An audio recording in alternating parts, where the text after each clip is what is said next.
Hello my CA foundation student, welcome back to my YouTube channel.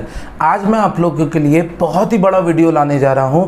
इस video के अंदर मैं कंपनीज एक्ट का फुल चैप्टर आपको पढ़ाऊंगा।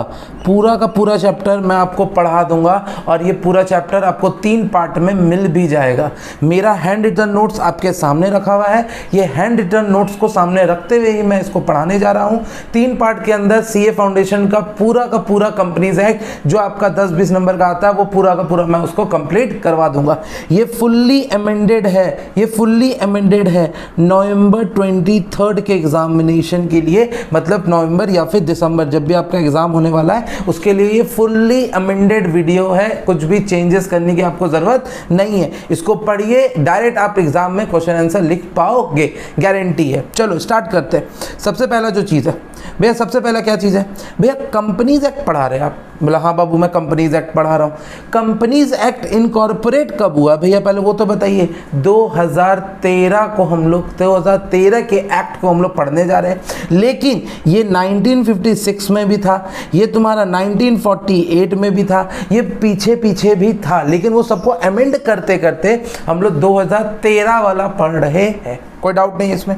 कंपनीज का मतलब क्या होता है, आप तो बता रहे कंपनीज एक्ट पढ़ाएंगे, तो भैया वैसा एक्ट जो कंपनीज में लगे उस एक्ट को हम लोग बोलते हैं कंपनीज एक्ट। तो कंपनी का मतलब क्या होता है वो तो समझा दीजिए बाबू। कंपनी मीन्स अ कंपनी, देखो बाबू सस्ते न से है, पूरे चैप्टर में सस्ते न से है, मैं आपको समझाऊंगा।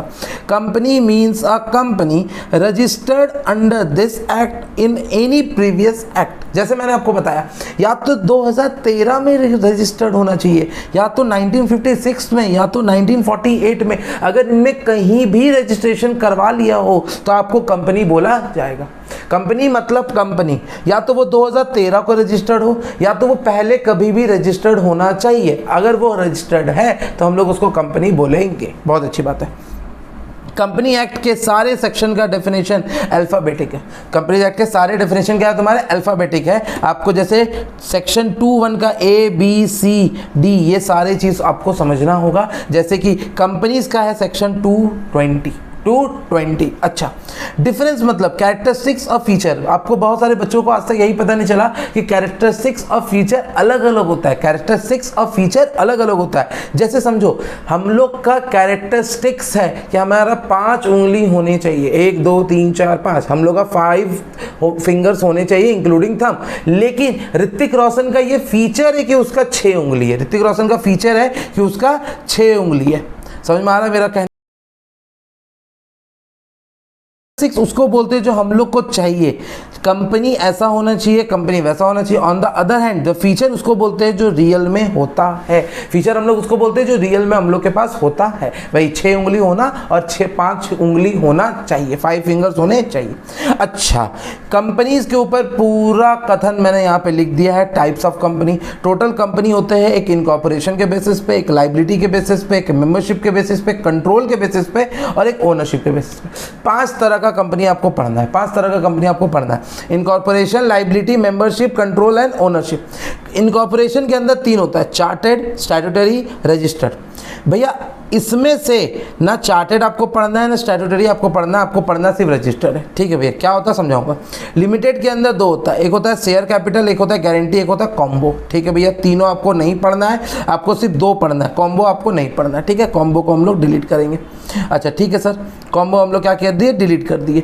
अच्छा, इसके बाद हम लोग को प्राइवेट, पब्लिक और पीसी तीनों पढ़ना है। होल्डिंग सब्सिडियरी, एसोसिएट, लेकिन सिस्टर कंपनी नहीं पढ़ना है, डिलीट कर दो। सिस्टर कंपनी आप करो, डिलीट कर दो। अच्छा ठीक है भैया, हम लोग को गवर्नमेंट कंपनी पढ़ना, फॉरेन कंपनी पढ़ना है। ठीक है, हम लोग को बैंकिंग नहीं पढ़ना, इंश्योरेंस नहीं पढ़ना, प्रोड्यूसर कंपनी नहीं पढ़ना, रियल एस्टेट कंपनी नहीं पढ़ना, लेकिन हम लोग को एक्टिव कंपनी नहीं पढ़ना, डीमेट कंपनी नहीं पढ़ना और सिक कंपनी भी नहीं पढ़ना है। अच्छा, इन सबको याद करने का तरीका, आइला मेरी काव, आइला मेरी काव, आई ला मेरी CAW वर्किंग। समझ में आ गया मेरी बात को, आइला मेरी का। इसको अगर आप याद करोगे तो ये आपको समझ में आ जाएगा कि कितने तरह के कंपनी आपके पास है। अब जो मैं पढ़ाने जा रहा हूँ, अब आपका मेन स्टार्ट होने जा रहा है। ध्यान से सुनना, ऊपर तक जितना भी चीज़ था वो सब ऐसे ही थे। अब हम लोग पूरा मेन चैप्टर के अंदर घुस लेंगे। 1 घंटा मेरे को दीजिएगा, 1 घंटा में आपको मैं कंपनी एक्ट्स में जितने बच्चों को डर लगता था उसका लेवल मैं यहाँ पहुँचा दूंगा। सबसे पहला टाइप्स ऑफ कंपनी। क्या पढ़ा रहा हूँ मैं आपको? Types of company. दो, प्राइवेट पब्लिक। प्राइवेट कंपनी और पब्लिक कंपनी आपको पढ़ना है। पब्लिक कंपनी किसको कहते हैं? Which is not a private company. Public company इस कंपनी को कहते हैं which is not a private company. Public company refers to all those company which is not a private company. Private company को हम लोग क्या बोलेंगे वो समझेंगे, लेकिन पब्लिक कंपनी किसको कहते हैं? जो प्राइवेट कंपनी नहीं है लेकिन उसका minimum share capital as such higher as में बी प्रिस्क्राइब। उसका minimum paid up share capital PUSC हम लोग को प्रिस्क्राइब अमाउंट में डालना होगा। अगर गवर्नमेंट बोला 1 रुपया तो 1 रुपया, गवर्नमेंट बोला 1 करोड़ तो 1 करोड़। कितना अमाउंट है अभी बताया नहीं गया। पब्लिक कंपनी के बारे में एक चीज लिखा हुआ है, private company subsidiary of a public company is also a public company. अगर कोई प्राइवेट कंपनी है वो सब्सिडियरी है किसका? पब्लिक कंपनी का, तो वो भी एक पब्लिक कंपनी माना जाएगा। भैया हमें तो सब्सिडियरी का मतलब ही नहीं पता, आप क्या बोल रहे हैं बाबू, थोड़ा सा वेट करना होगा। ये लोग ऐसा मैन्युफैक्चरिंग करता है, ऐसा वर्ड डालता है जो कि बाद में पढ़ाया गया, उसके लिए आपको समझाना होगा। मैं लास्ट में जब समरी बताऊंगा तो आपको सारा चीज क्लियर हो जाएगा, क्या बोला जा रहा था क्या नहीं बोला रहा था। भैया आपने पब्लिक कंपनी बता दिया। पब्लिक कंपनी एक ऐसा कंपनी होता है जो प्राइवेट कंपनी नहीं होता, उसका minimum paid up share capital as per में भी प्रिस्क्राइब होता है। भैया उसके मेंबर्स कितने होते हैं? आप मेंबर्स नहीं बात करो, मिनिमम 7 होते हैं और मैक्सिमम का कोई लिमिट नहीं होता है, अनलिमिटेड। भैया 1000 हो सकता है क्या? भैया 1000 हो सकता है क्या? हाँ बाबू 1000 हो सकता है। भैया 2000 हो सकता है क्या? हाँ बाबू 2000 हो सकता है। भैया 20000 हो सकता है? हाँ बाबू 20000 भी हो सकता है। कोई रोकने टोकने वाला है ही नहीं, कोई है ही नहीं मार्केट में रोकने टोकने वाला। भैया प्राइवेट कंपनी क्या होता है? प्राइवेट कंपनी क्या होता है भैया? Private company is a one who has a minimum paid up capital of higher value of the paid up share as may be prescribe. Private company एक ऐसा कंपनी है, प्राइवेट कंपनी एक ऐसा company है जिसका minimum paid up share capital government decide करेगा। वो 1 रुपया भी हो सकता है, वो 1 लाख भी हो सकता है, वो 1 करोड़ भी हो सकता है, लेकिन कितना है वो किसी को अभी तक पता नहीं है। लेकिन भैया एक बात समझ में नहीं आ रहा है हमको, क्या डिफरेंस है? आप तो ये लाइन पब्लिक में भी मारे थे, ये लाइन आप प्राइवेट में भी मार दिए। समझाता हूँ। 3 तरह का रिस्ट्रिक्शंस है किसमें? प्राइवेट कंपनी में। प्राइवेट कंपनी में 3 तरह का रिस्ट्रिक्शंस है। पहला, नो ट्रांसफर ऑफ शेयर।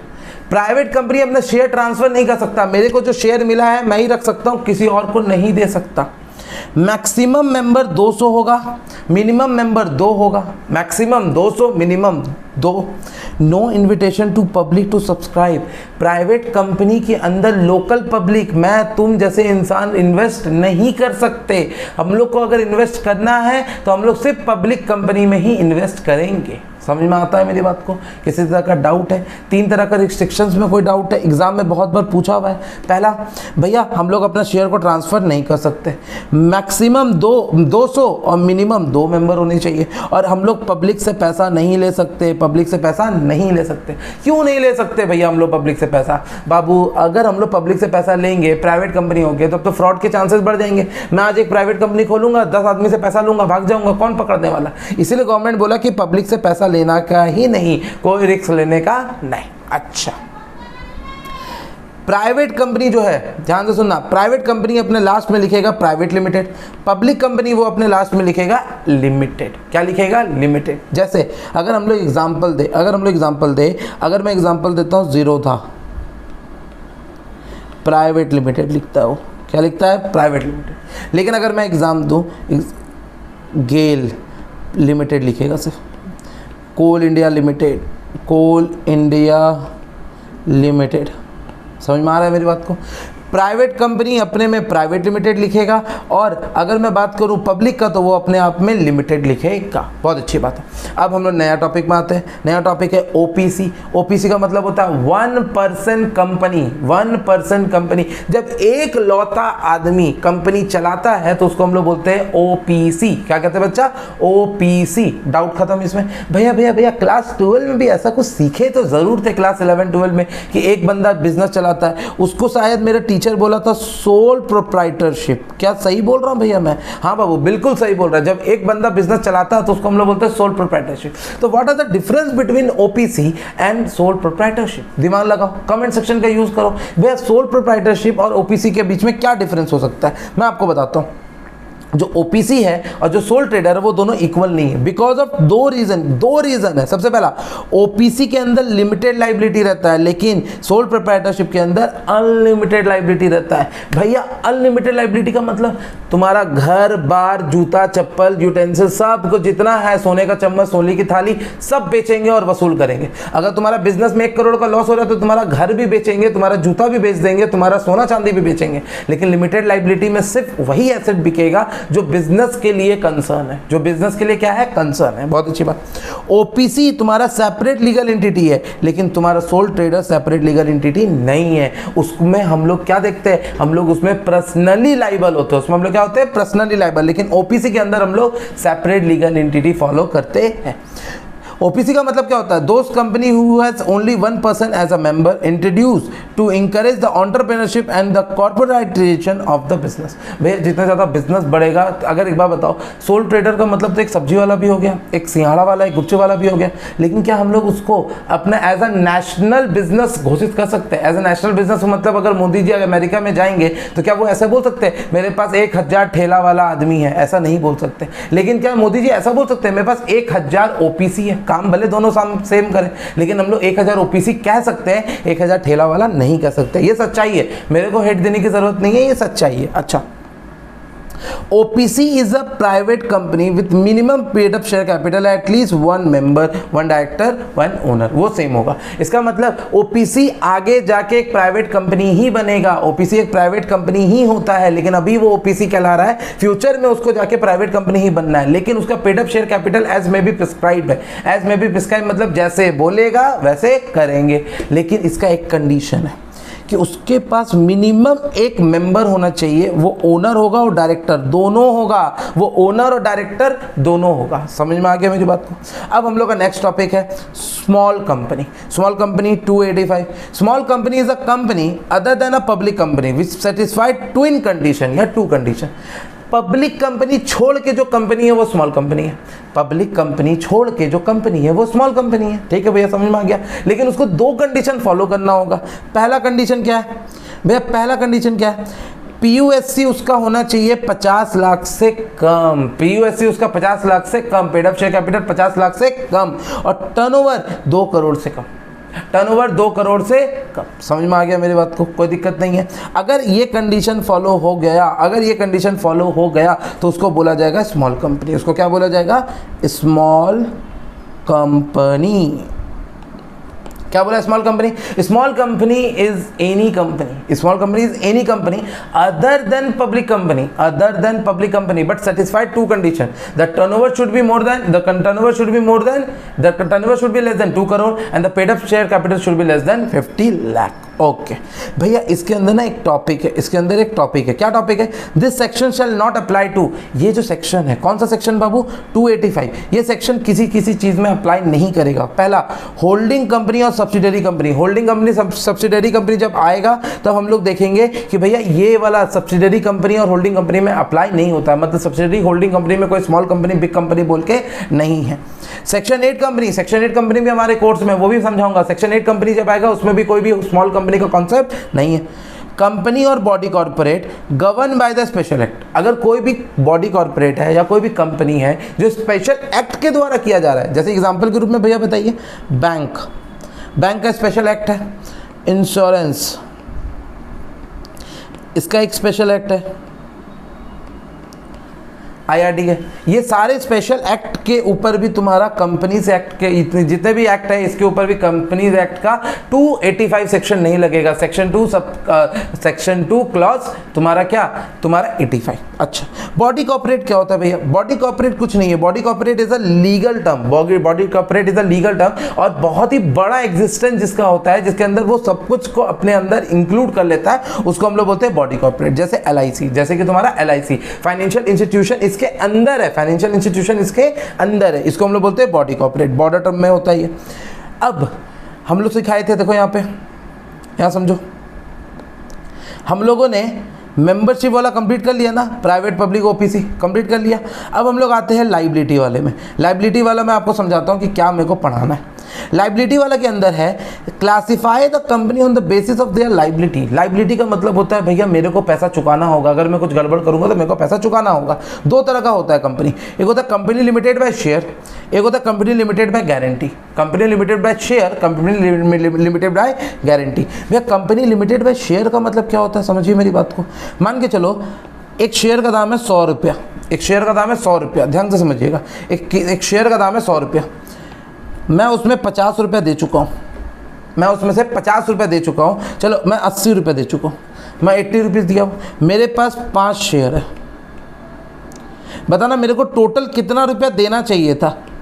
मेरे को टोटल 500 देना चाहिए था। मेरे को टोटल कितना देना चाहिए था? 500 देना चाहिए था। लेकिन मैंने दिया कितना? मैंने 80, मैंने 400 रुपया दिया। तो क्या मैं अभी भी 100 रुपये के लिए लाइबल हूँ? क्या मेरे से कंपनी 100 रुपया मांग सकता है? उसको ज़रूरत होगा तो हाँ भैया वो आपसे 100 रुपया मांग सकता है। अगर कोई कंपनी का दाम 100 रुपया है, मैं उसको 80 रुपये दे चुका हूँ, तो 20 रुपये के लिए मैं अभी भी लाइबल हूँ, मतलब मैं 100 रुपये के लिए अभी भी लाइबल हूँ। इसी को कहता है कंपनी लिमिटेड बाय शेयर। क्या वो मेरे से 110 रुपया मांग सकता है? क्या वो मेरे से 200 मांग सकता है? क्या वो मेरे से 300 मांग सकता है? ना बाबा ना, वो मेरे से इतना रुपया नहीं मांग सकता, वो मेरे से इतना रुपया नहीं मांग सकता। क्यों नहीं मांग सकता भैया? क्यों नहीं मांग सकता? इसका रीजन है क्योंकि मेरा जो लाइबिलिटी है वो मेरे शेयर जितना है। मेरा लाइबिलिटी मेरे शेयर जितना है, मैं शेयर से ज्यादा पैसा नहीं दूंगा, मैं शेयर से ज्यादा पैसा नहीं दूंगा। भैया ये तो समझ में आ गया, एक बार रीड कर दीजिए। As per companies act 2013 define that when the liability of a member of a company is limited by its over to the amount unpaid on the shareholder। unpaid, यहाँ देखो वर्ड पे ध्यान दीजिएगा। unpaid मतलब कि 20 रुपया करके, मतलब कि 20 रुपया करके, जो यहाँ पे मैंने आपको एग्जाम्पल के रूप में समझाया। And by them is known as company limited bye share. Company limited bye share example Reliance, Tata, ये सारे तुम्हारे कंपनी लिमिटेड बाय शेयर के अंदर आते हैं।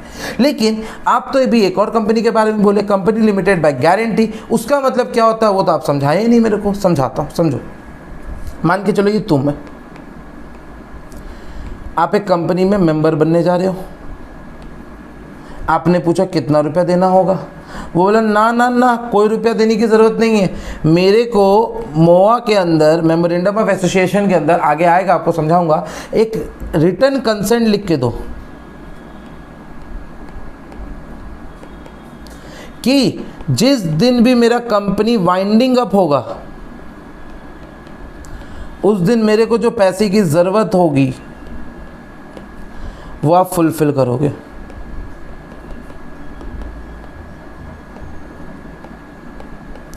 मतलब वादा करना होगा, मतलब वादा करना होगा।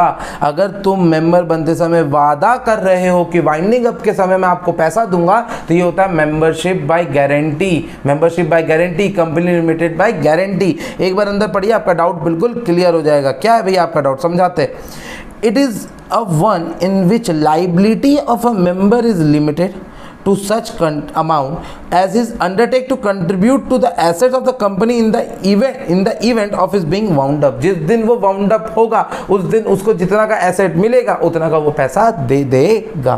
The amount of the guarantee is prescribed under the MOA। मैं आपको पहले बोला कि भैया MOA के अंदर प्रिस्क्राइब होगा, MOA के अंदर प्रिस्क्राइब होगा। मैंने आपको समझाया MOA क्या होता है, वो आगे आपको समझा दिया जाएगा।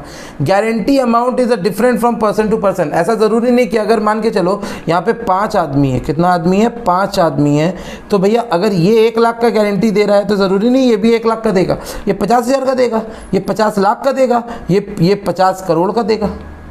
समझ में आ गया मेरी बात को? हर इंसान का अलग अलग हम लोग गारंटी दे सकते हैं। ठीक है भैया, समझ में आ गया। इसके बाद क्या है समझाइए ज़रा।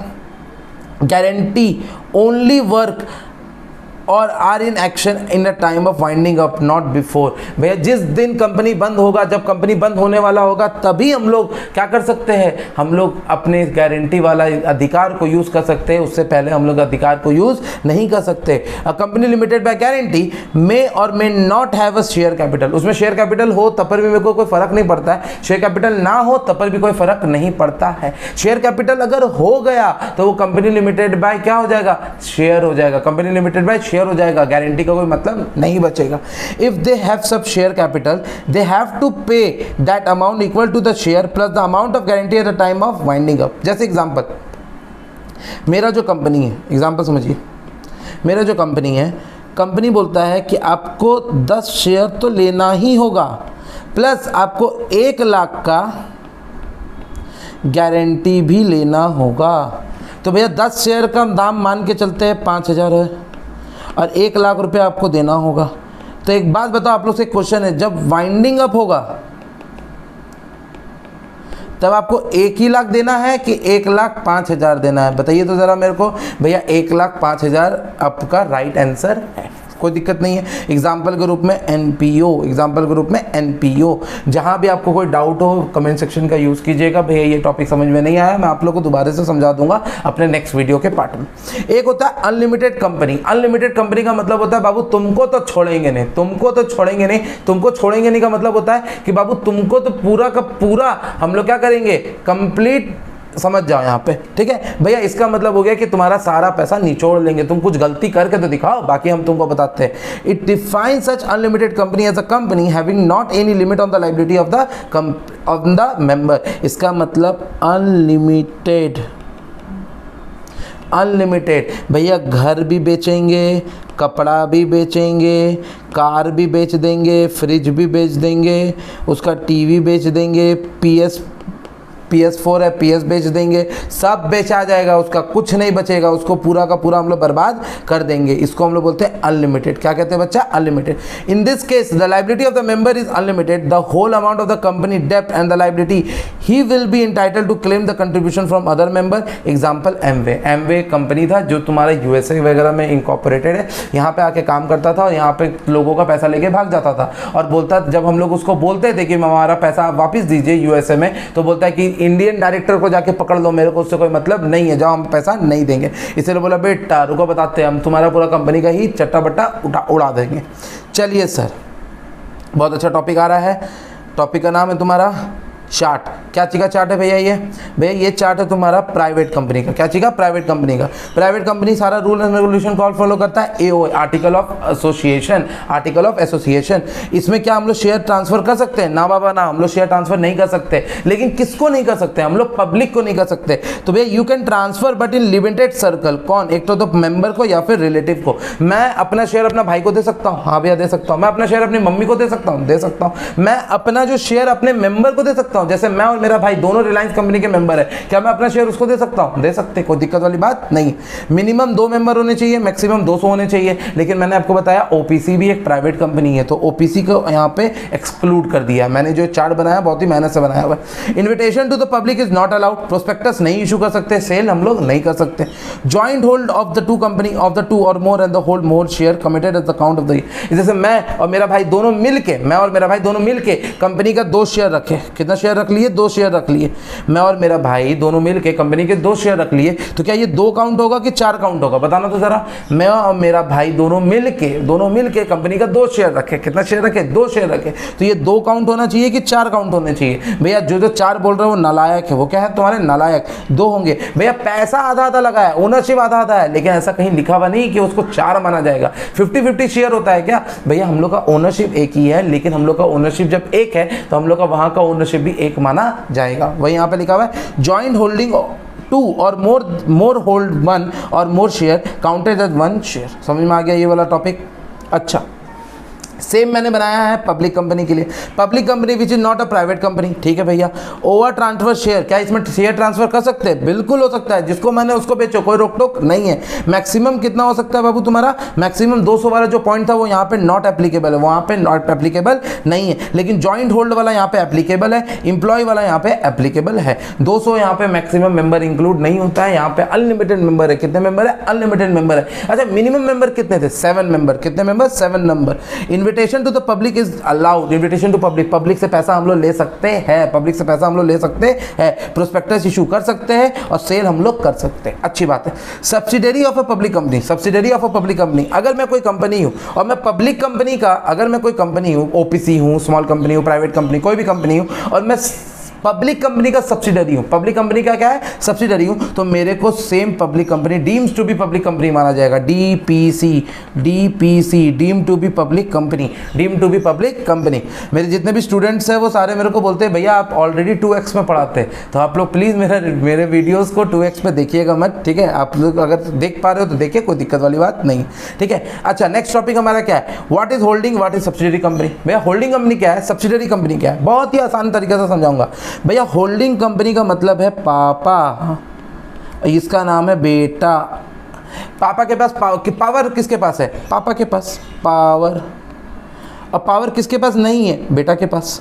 तो भैया जिसके पास पावर है उसको हम लोग बोलेंगे होल्डिंग, जिसके पास पावर नहीं है उसको हम लोग बोलेंगे बेटा, मतलब सब्सिडरी कंपनी। अच्छा, हुकुम कौन करेगा, पापा। हुकुम मानेगा कौन, बेटा। कोई दिक्कत नहीं है, समझते भैया, समझ आइए। A holding company is a one who has a control over the other company. एक कंपनी का अगर कंट्रोल दूसरे कंपनी में है तो उसको होल्डिंग कंपनी कहेंगे, और अगर जिस इंसान के ऊपर कंट्रोल हुआ जा रहा है, एक्सरसाइज किया जा रहा है, उसको हम लोग बोलेंगे सब्सिडरी कंपनी। ठीक है भैया, समझ में आया। अच्छा, देसी लैंग्वेज समझाते हैं। देसी लैंग्वेज में बोलता है पावरफुल कंपनी, जिसके पास पावर हो उसको होल्डिंग, वीक कंपनी जिसके पास पावर ना हो उसको हम लोग सब्सिडरी कंपनी बोलेंगे। As per law 2013 there were two relationship between holding company and subsidiary company. पहला, कंट्रोल ओवर द कंपोजिशन, बहुत इंपॉर्टेंट, वीवीआई इंपॉर्टेंट है, ध्यान से सुनना, ध्यान से सुनना, वीवीआई इंपॉर्टेंट है। क्या है भैया इसका मतलब, आप समझा नहीं पा रहे, मैं आपको समझाता हूँ, ध्यान से सुनो।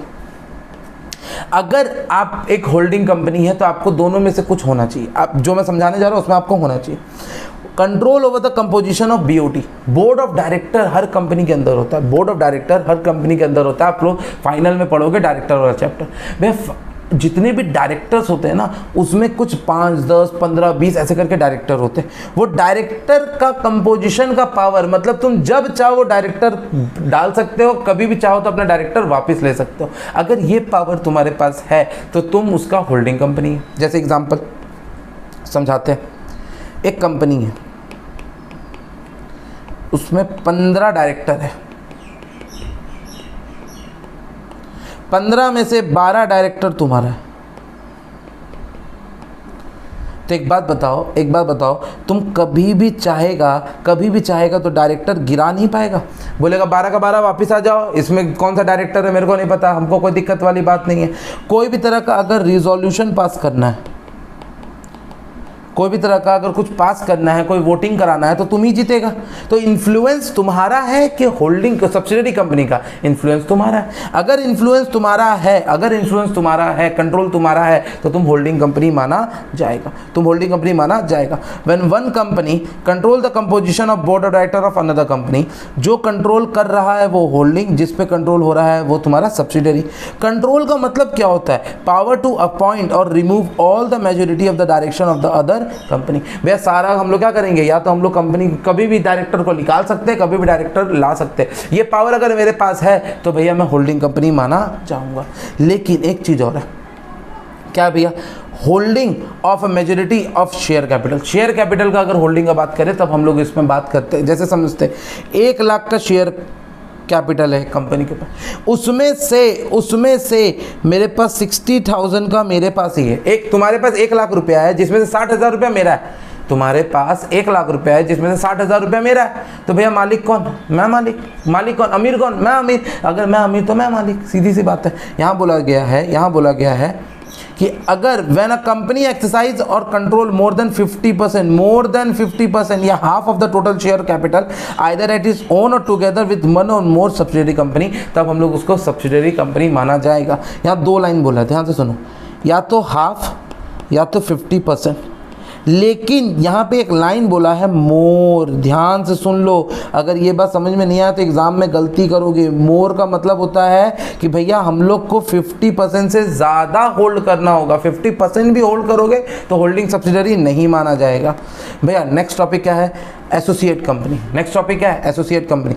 A company in which that other company has a significant influence. भैया सिग्निफिकेंट इन्फ्लुएंस क्या होता है? सिग्निफिकेंट इन्फ्लुएंस का मतलब होता है कि एटलीस्ट 20% ऑफ शेयर कैपिटल और a business direction under the agreement. अगर आप 20% किसी भी कंपनी का होल्ड करके रखे हो तो आपको एसोसिएट कंपनी माना जाएगा। अगर आप 20% भी होल्ड करके रखे हो तो आपको एसोसिएट कंपनी माना जाएगा। लेकिन अगर फिड्यूशियरी कैपेसिटी में, जैसे कि झूठा झूठा नाम से अगर आप होल्ड करोगे तब पर भी उसका एसोसिएट कंपनी नहीं माना जाएगा। फिड्यूशियरी अगर किसी भी तरह का फ्रॉड करते हो तो आपको एसोसिएट कंपनी माना नहीं जाएगा। उम्मीद कर रहा हूँ आपको समझ में आ रहा होगा। अगर स्पीड लग रहा होगा तो आप मेरे को कमेंट में ज़रूर बताइएगा नेक्स्ट वीडियो के लिए कि भैया थोड़ा स्पीड है, थोड़ा सा धीरे पढ़ा है। मैं आपको धीरे पढ़ाऊंगा। अच्छा, on the basis of capital, capital के बेसिस पे हम लोग कंपनी को डिफाइन कर रहे हैं। पहला होता है लिस्टेड, दूसरा होता है अनलिस्टेड। भैया लिस्टेड का मतलब होता है जो आरएससी में लिस्टेड हो। आरएससी का मतलब recognised stock exchange, NSC BSC, NSC BSC. एक होता है unlisted, non listed in RSC. भैया ना एनएससी में रजिस्टर्ड है ना बीएससी में रजिस्टर्ड है, तो अब हम लोग उस कंपनी को कहते हैं, हम लोग क्या बोलते हैं उसको, नॉन लिस्टेड। एक होता है गवर्नमेंट कंपनी, एक होता है ओपीसी, एक होता है फॉरेन कंपनी, एक होता है निधि कंपनी, एक होता है डोरमेंट कंपनी। समझते हैं गवर्नमेंट कंपनी क्या होता है? गवर्नमेंट कंपनी क्या होता है समझते हैं मेरी बात को। 3 कंपनी है भैया, 3 कंपनी है। इसमें 51% हिस्सा मोदी जी का, इसमें 51% हिस्सा दीदी का है। दीदी मतलब ममता बनर्जी। यहाँ 51% हिस्सा में से 30% है मोदी जी का और 21% है दीदी का। ये 3 कंपनी के बारे में अभी बात करने जा रहे हैं, ठीक है, समझ में आता है। अगर बोलता गवर्नमेंट कंपनी, उस कंपनी को कहते हैं जिसमें 51% या उससे ज़्यादा होल्डिंग या तो सेंट्रल गवर्नमेंट के पास हो, या तो सेंट्रल गवर्नमेंट के पास हो, या तो स्टेट गवर्नमेंट के पास हो, या तो कंबाइंड दोनों सीजी प्लस एसजी हो। अगर ऐसा हुआ तो उसको हम लोग क्या बोलते हैं? हम लोग बोलते हैं उसको गवर्नमेंट कंपनी। तो पहले केस में देखो तो क्या लिखा हुआ है? पहले केस में 51% सेंट्रल के पास है, हाँ भैया ये गवर्नमेंट कंपनी है। दूसरे केस में 51% हम लोग के पास दीदी स्टेट गवर्नमेंट के पास है, भैया ये भी है। तीसरे कंपनी में 51% हमारे दोनों को मिला के है, 30 + 21 51 ही होता है बाबू, तो ये भी गवर्नमेंट कंपनी है, ये भी गवर्नमेंट कंपनी है। समझते? ध्यान से देखो, means any company which is not less than 51% of paid up share capital is held by this Modi ji, दीदी एंड ये मोदी जी,